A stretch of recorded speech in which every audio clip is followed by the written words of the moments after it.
Hi, ma'am. How are you? Hello, Mr. Roy. I am fine. Can I take a sit? Have a sit. I am your digital teacher. My name is Roy.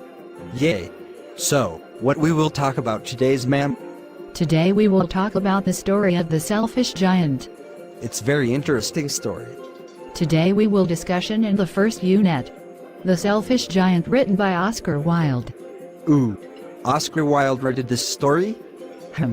Oscar Wilde, born in 1854 and dead in 1900 years, he was Irish dramatist, poet, essayist and story writer.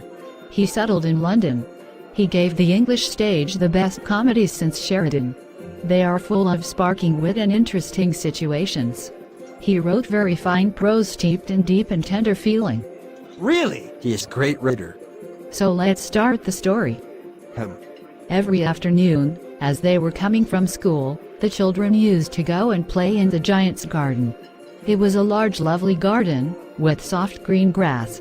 Here and there over the grass stood beautiful flowers like stars, and there were 12 peach trees that in YHE springtime broke out into delicate blossoms of pink and pearl, and in the autumn bore rich fruit.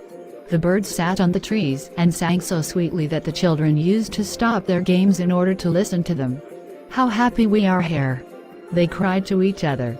One day the giant came back. He had been to visit his friend the Cornish ogre and had stayed with him for 7 years.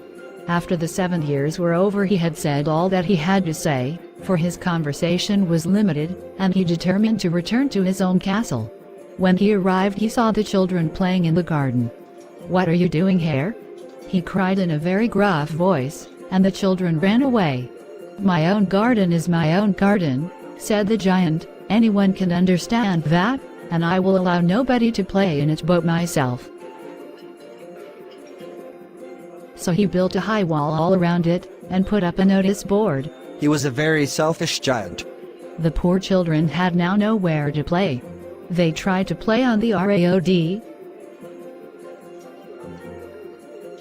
but the road was very dusty and full of hard stones, and they did not like it. It's very bad, giant. They used to wander round the high walls when their lessons were over, and talk about the beautiful garden inside. "How happy we were there," they said to each other. Then the spring came, and all over the country there were little blossoms and little birds. Only in the garden of the selfish giant it was still winter. The birds did not care to sing in it as there were no children, and the trees forgot to blossom.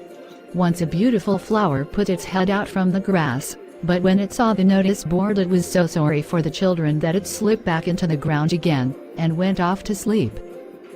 The only people who were pleased were the snow and the frost.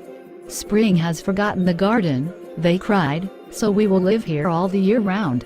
The snow covered up the grass with her great white cloak, and the frost painted all the trees silver. Then they invited the north wind to stay with them, and he came. He was wrapped in furs, and he roared all day about the garden, and blew the chimney pots down. "This is a delightful spot," he said, "we must ask the hail on a visit." So the hail came. Every day for 3 hours he rattled on the roof of the castle till he broke most of the slates, and then he ran round the garden as fast as he could go. He was dressed in grey and his breath was like ice. "I cannot understand why the spring is so late in coming," said the selfish giant, as he sat at the window and looked out at his cold, white garden. "I hope there will be a change in the weather." But the spring never came, nor the summer. The autumn gave golden fruit to every garden, but to the giant's garden she gave none. "He is too selfish," she said. So it was always winter there, and the north wind and the hail, and the frost, and the snow danced about round the trees. Stay that the story is today. The next story will be the day after. Okay, ma'am. Next day I will become fast. Good boy. Goodbye, ma'am. See you.